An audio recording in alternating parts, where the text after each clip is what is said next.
Alright, in this problem we're going to take a look at an inelastic collision, and we're going to solve for the momentums before, after, and the change in momentum.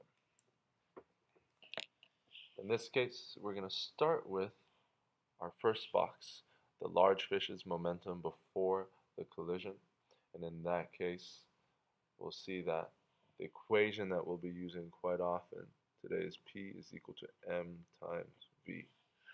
P stands for momentum. In this case, we have the momentum before a collision. For a large fish, the large fish's mass is 1 kg, and the speed of the large fish is 45 centimeters per second. If that's the case, then our momentum is 45 kilograms times centimeters per second. For the small fish, we'll see that the momentum is also the mass times velocity. In this case, the small fish is at rest, and it is 0.25 kg times 0 centimeters per second, which is what rest means, giving you a momentum of 0 kilograms centimeters per second. In order to get the total, you must add the momentums of every single object in this question, which is the large fish plus the small fish. So we do the large fish plus the small fish is 45 kilograms centimeters per second plus 0, which gives us 45, and then the unit is still kilograms times centimeters per second. You add those two and you get the total. Alright, for the momentum after the collision, it's very similar. Momentum after a collision, you still have the same mass for the large fish and the small fish. But now you need to figure out their velocities. And one of the keys for that is knowing that this is an inelastic collision. So what I'll write down here, just because I have spaces, inelastic collision is when the masses add together because they stick together. So the masses become 1 plus 0.25 kilograms, and then in order to get that momentum, you multiply that by their velocity. This is also what we'll call the total momentum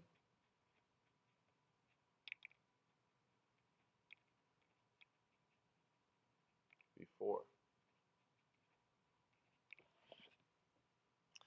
Total momentum before is the adding together of the masses times whatever velocity they end up going.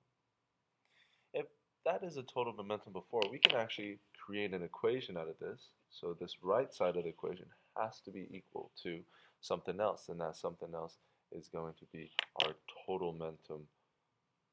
Oh, sorry, this is, I apologize for that. That is the total momentum after, and that equals the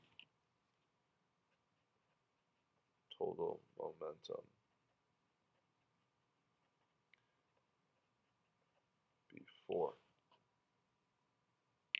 And the total momentum before is the adding together of both situations. So if I want to spread out or break down this equation, it's 1 kg times 45 centimeters per second plus 0 centimeters per second times 0.25 kg.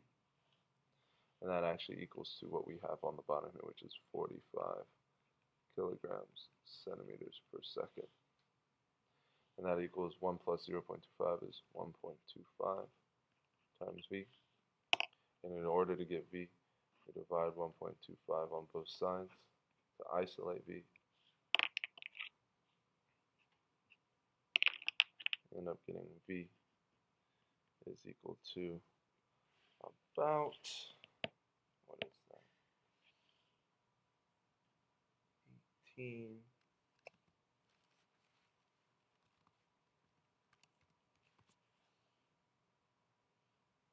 36 meters per second. And if that's the case, we'll plug in 36 meters per second for the velocity here. And you get a momentum after for the large fish that's less than before, which is 36 meters per kilograms, meters, centimeters per second, and 9 kilograms, centimeters per second. But you should know that if you check 36 plus 9, that should also be equal to 45 kilograms, centimeters per second. Because now we have the total momentum to be adding together of the large fish and small fish's momentum. Next block that I'm going to go to is the change in momentum. That change in momentum should be the momentum final minus the momentum initial, and that's what it'll be equal to. So 45 minus 45 is equal to 0, and that should always be the case. The change in momentum should always be 0 kilograms centimeters per second, or the unit will be different, but the number will always be 0. The magnitude will always be 0. We can double check that it'll be 0 by calculating the change in momentum for the large fish and the small fish. So in order to get the final momentum of the large fish, that's 36, and the initial momentum of the large fish is 45. 36 minus 45, that gives us negative 9 kilograms centimeters per second. Go for the small fish, get 9 minus 0, that gives us 9 kilograms centimeters squared. Centimeters per second. And then if you just add these two together, you get negative 9 plus 9 is equal to 0.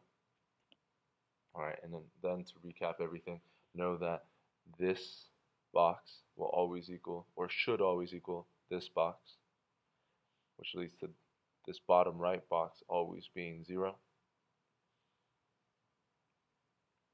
These two boxes should be negatives of each other, so when added together they get to 0.